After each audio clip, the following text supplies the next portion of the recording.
자, 이 시간에는 수평으로 던진 물체의 운동을 분석하는 문제를 함께 알아보도록 하겠습니다.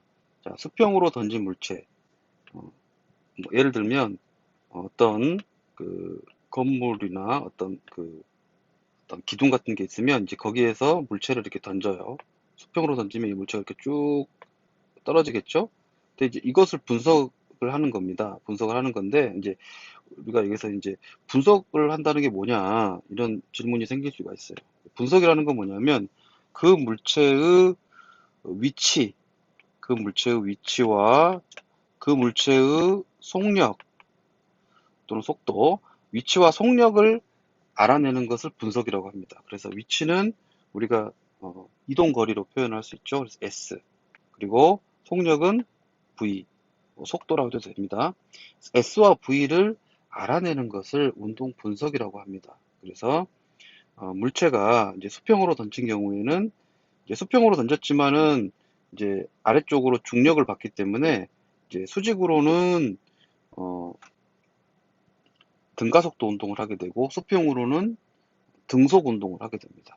자, 그래서 우리가 음, 이 운동 분석을 하려면 우리가 이제 그 두 가지 수평 방향과 그리고 수직 방향, 수직 방향의 운동으로 이제 나눠서 생각을 해야 돼요. 수평은 우리가 등속 운동을 합니다. 수직은 이제 등가속도 운동을 해요. 자, 그리고 등속 운동을 하기 때문에 물론 이제 일정한 속력이죠. 이제 이런 그 운동을 하는 경우에 우리가 이동거리 S와 V를 알아내야 됩니다. 그리고 수직인 경우에도 이동거리 S와 V를 알아내요. 자, 수평으로 움직이기 때문에 물체가 이동한 그 이동거리 S는 어떻게 되냐면 속력, 그 물체의 속력에다가 시간만 이렇게 곱해주면 됩니다. 그리고 그러면 이제 이 속력 V는 어떻게 알아내느냐? 이것은 이제 특정 물체의 두 구간을 잡아가지고 그 이동거리의 차이 델타 S를 구한 다음에 그 시간 차이 델타 T를 구해서 나눠주면 우리가 V를 구할 수가 있어요. 이것이 이제 아마 수평은 등속 운동이기 때문에 일정하게 값을 가질 겁니다. 그래서 이렇게 두 가지 S와 V를 찾아내는 것이 바로 수평 운동에서의 운동 분석입니다. 수직인 경우는 이렇게 등가속도 운동 방정식 2분의 1 AT의 제곱이라는 식을 사용을 합니다. 자, 이렇게 되면 이제 우리가 쉽게 수직인 경우에 이동거리를 알 수 있는데 여기에서는 이제 우리가 A를 알고 있어야 되고 A를 찾아야 되고 그리고 시간에 따라서 이제 이동거리가 바꿔지기 때문에 이제 시간을 집어넣어서 우리가 이동거리를 찾으면 됩니다.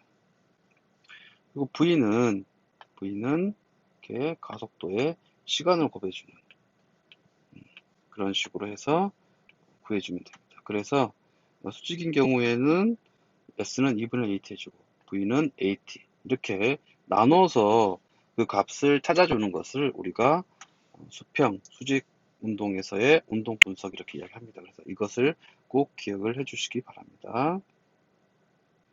자, 그러면 이제 문제를 한번 살펴보겠습니다. 자, 다음은 어떤 행성에서 질량 2kg의 물체를 높이 h인 건물 위에서 수평 방향으로 던진 그 물체를 2초 간격으로 찍은 모습이다. 좀 말이 복잡하긴 한데 쉽게 얘기하면 이 건물 옥상에서 물체를 던져요. 0초일 때 수평으로 던졌는데 이렇게 시간 간격 t초마다 이렇게 떨어져요. 근데 이 시간 간격이 촬영 간격이 2초 간격이에요. 그래서 0초, 2초, 4초, 6초, 8초 이렇게 됩니다. 자, 그리고 이제 이 배경에 정사각형 한 변의 길이가 d가 1m예요.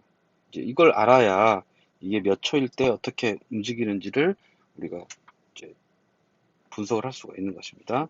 첫 번째 문제가 뭐냐면 물체를 처음 수평으로 던졌을 때 속력. 자, 아까 이 물체를 수평으로 던지게 되면 수평은 이제 등속 운동을 합니다. 일정한 속력으로 가요. 그러면 그 일정한 속력을 찾기 위해서 우리가 특정 지점을 하나 정합니다. 여기 0초하고 그 다음 지점인 2초일 때 이걸 한번 잡아볼게요. 물론 뭐 여기하고 여기를 잡아도 상관없고 여기하고 여기를 잡아도 상관없어요. 여기하고 여기를 먼저 잡아보겠습니다. 그러면 여기서부터 여기까지 수평으로 가는 동안에 한 칸, 두 칸, 세 칸, 네 칸을 갔죠. 아까 한 칸당 1m라고 했기 때문에 네 칸은 얼마를 갔습니까? 그렇죠. 즉, 그 이동한 그 델타 S는 네 칸이니까 4m를 갑니다. 그리고 0초에서 그 다음 점이 찍히는 시간, 즉 델타 T는 시간은 몇 초죠? 그렇죠. 2초가 됩니다. 2초. 그래서 이것을 이렇게 서로 나눠버려요. 나눠버려요. 그러면 델타 T 분의 델타 S, 이게 바로 속력 V죠. 그래서 V가 바로 나와버립니다. 그래서 2에서 2가 되고, 그리고 이 단위도 그대로 써주면 되겠죠. 그래서 2 미터 나누기인데 이렇게 슬래시로 해서 미터 퍼 세크 이렇게 자연스럽게 단위도 이렇게 만들어져 버리죠. 그래서 속력의 단위가 수평인 경우는 2m per sec가 되게 됩니다. 자, 다음 문제를 보겠습니다. 자, 두 번째 문제는 물체의 수직 방향의 가속도를 물어봤어요. 자, 이것도 마찬가지로 두 물체를 찾아야 되는데 여기서 조심해야 될 것은 뭐냐면 이 수직 방향의 가속도를 물어보기 때문에 중요한 것은 이 두 물체를 찾는다 할지라도 반드시 첫 번째 기준점이 반드시 들어가야 됩니다. 그래서 얘하고 얘를 해도 되고 얘하고 얘를 해도 되고 얘하고 얘를 해도 됩니다. 그러면 오늘은 좀 다르게 여기하고 앞에하고 좀 다르게 여기하고 여기를 안 하고 여기하고 여기를 해볼게요. 여기는 지금 시간으로 보면 여기가 0초, 여기가 2초, 4초, 세크를 씁시다. 4세크, 6세크, 8세크 이렇게 되는데 자, 여기하고 여기를 볼게요. 그러면 여기는 이제 시간이 4초가 걸렸잖아요. 4초가. 그리고 이때의 그 이동한 거리는 여기서부터 기준이기 때문에 한 칸, 두 칸, 세 칸, 네 칸을 갔습니다. 그래서 이런 그 2번 문제와 같이 물체의 가속도를 물어보게 되면 이제 이것은 등가속도 운동 방정식을 사용을 해서 해결해야 됩니다. 그래서 수직 방향의 등가속도 운동 방정식은 뭐냐면 S는 2분의 1 AT의 제곱이에요. 그래서 여기에서 우리가 이제 여기하고 여기를 잡겠다고 했기 때문에 여기하고 여기에 이동거리 S는 총 몇 칸이죠? 한 칸, 두 칸, 세 칸, 네 칸이니까 S 대신에 네 칸인 4m를 집어넣고 그 다음에 그 동안 그 네 칸으로 바뀌는 동안 총 시간은 몇 초가 소요가 됐죠? 그렇죠. 4초가 소요됐죠. 그래서 이 t에다가는 4세크를 집어넣습니다. 이렇게 집어넣게 되면 바로 우리는 A를 구할 수가 있죠. 이렇게 방정식을 풀면 그래서 정리해 봅시다. 그러면 4m는 2분의 1 A 4세크를 집어넣으니까 얼마예요? 16세크 제곱이 되겠죠. 이런 식으로. 자, 그리고 이제 여기 약분을 합시다. 2 여기가 8이 되겠죠. 그리고 이렇게 되면 여기가 4고 여기가 8이니까 2가 되겠죠. 자, 그러면 우리가 알고 싶은 것은 A죠. 그렇기 때문에 A를 한쪽으로 놔두고 다 이항을 시키게 되면 여기 2를 쪽 넘어가니까 2분의 1. 자, 단위도 넘어갑니다. 미터고 여기는 세크의 제곱이죠. 그래서 이렇게 나와요. A가 2분의 1 미터 퍼 세크의 제곱. 자, 2분의 1은 얼마죠? 0.5죠. 그리고 이렇게 미터 나누기 세크의 제곱 이렇게 하면은 좀 이게 모양이 안 좋기 때문에 이렇게 좀 단위식으로 바꾸면 미터 퍼 세크의 제곱으로 이렇게 바꿀 수가 있습니다. 그래서 이것은 이렇게 미터 퍼 세크의 제곱으로 바꾸고 2분의 1은 0.5죠. 그래서 답이 이렇게 나오는 겁니다. 자, 3번 문제를 보겠습니다. 3번 문제는 6초일 때 물체의 수직 방향의 속력을 물어봤어요. 6초일 때. 이 보면 마지막 단서가 속력을 물어보죠. 그러니까 운동 분속이라는 것은 이동 거리와 속력을 물어보는 겁니다. 그래서 수직 방향이기 때문에 V는 AT의 식을 사용을 해야 합니다. 자, 그때 이제 우리가 방금 구했던 A가 얼마냐면 0.5라는 게 나왔죠. 그리고 6초라고 했기 때문에 T를 6을 집어넣어요. 그러면 가볍게 0.5에서 6을 곱하니까 얼마가 됩니까? 그렇죠. 3이 되죠. 그리고 속력은 단위가 그렇죠. 미터 퍼 세크. 이렇게 돼서 바로 6초일 때의 물체의 수직 방향 속력이 나옵니다. 만일에 6초가 아니라 뭐 5초이다. 그러면 어떻게 되겠습니까? 5초일 때 속력. 5초일 때. 그러면 0.5 곱하기 5를 하면 되겠죠. 그러면 2.5m/s가 되겠죠. 그때는. 그렇게 해서 우리가 특정 시간의 속력을 알아내는 것이 바로 물체의 운동 분석이다 라고 알아주시면 되겠습니다. 4번 문제. 자, 6초일 때의 물체의 수평 방향의 속력을 물어봤어요. 자, 여기서 조심해야 될 것은 이건 굳이 계산할 필요가 없어요. 왜냐하면 아까 이미 0초일 때의 물체의 수평 방향을 구했잖아요. 2m/s라고.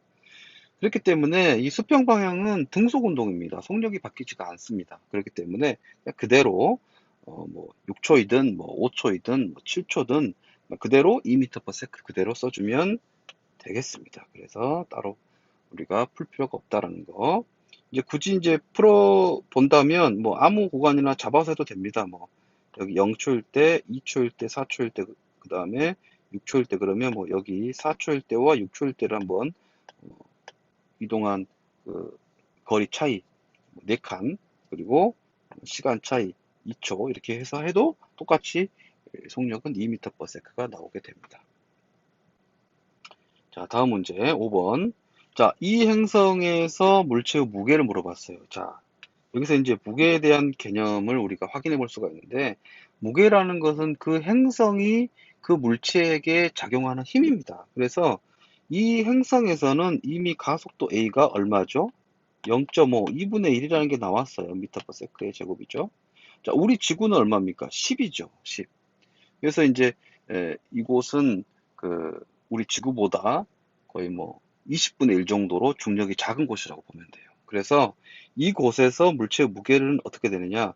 자, 물체의 무게라고 하는 것은 그 행성의 중력이 잡아당기는 힘이기 때문에 힘은 공식이 F는 ma죠. 그래서 이 행성에서의 물체의 질량 2kg, 그 다음에 이 행성에서의 가속도 0.5를 곱해줍니다. 그러면 얼마가 나옵니까? 1이 나오죠. 그리고 힘의 단위는 뉴턴. 이렇게 해서 이 행성에서의 물체의 무게를 구할 수가 있습니다. 자, 다음 6번 문제. 처음 위치에서 물체의 운동 에너지를 물어봤어요. 자, 처음 위치에서는 물체가 운동 에너지는 자, 어떻게 됩니까? EK는 2분의 1 mv 제곱 이렇게 되죠. 물체의 운동 에너지는 이제 수평으로 움직이거나 수직으로 움직인다면 수평으로의 속력, 수직에서의 속력을 이제 우리가 다 고려를 해줘야 됩니다. 다 고려를 해줘야 되는데 지금 이제 처음 물체인 경우는 이게 사실은 이제 처음으로 낙하를 이제 옆으로 던졌기 때문에 수평 방향의 속력은 있지만 수직 방향의 속력은 없어요. 그렇기 때문에 자 단순하게 수직 방향의 그 속력은 고려하지 말고 수평 방향의 속력만 가지고 구해주면 됩니다. 그래서 수평 방향의 속력 아까 우리가 얼마라고 했습니까? V 2라고 해줬죠? 2m/s 그렇기 때문에 이 2m/s를 집어넣어주면 됩니다. 질량은 그대로 2kg죠? 이렇게 집어넣어주면 2K를 쓰면 2분의 1, 2, 2의 제곱이니까 얼마죠? 4 이렇게 나옵니다. 그러면 어떻게 됩니까? 그냥 4가 나오죠. 그리고 단위는 줄입니다. 꼭 에너지, 일과 에너지는 모두 단위가 줄입니다. 그래서 운동 에너지도 에너지죠. 그러니까 반드시 단위를 줄을 써야 합니다. 자, 마지막. 자, 이 그림에서 물체를 처음 던진 지점의 높이를 구해봐라. 자, 이렇게 문제가 나왔는데, 자, 이것을 이것은 좀 이제 다르게 돌려서 보면 이 물체가 처음 이렇게 수평으로 던져가지고 아래로 떨어지면서 계속 이렇게 가속 운동을 하면서 간격이 늘어나잖아요. 그리고 이제 이 최종적으로 수직 방향으로 늘어난 이동 거리, 이것을 구하는 겁니다. 그래서 이 식을 쓰면 됩니다. S는 2분의 1 AT의 제곱.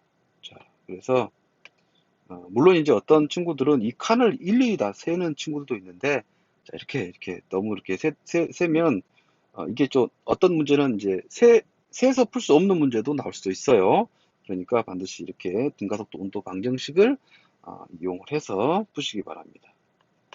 그래서 2분의 1 쓰고 A는 아까 구했죠? 0.5, 0.5. 그리고 T를 구하는데 T는 이제 우리가 0초에서 그다음에 2, 4, 6, 8이죠. 그래서 8의 제곱 이렇게 넣어주면 됩니다. 그래서 계산을 하면 다시 2분의 1, 0.5도 2분의 1이죠. 2분의 1, 8은 64. 그러면 2, 2 곱하기니까 4분의 1이겠네요. 그러니까 즉 4분의 1을 64를 4로 나눕시다. 그러면 6일은 6, 아니다. 4로 나누니까 4일은 4죠. 4일은 4. 그 다음에 24죠. 4, 6, 24, 16. 그렇죠. 답이 이제 16이 나옵니다.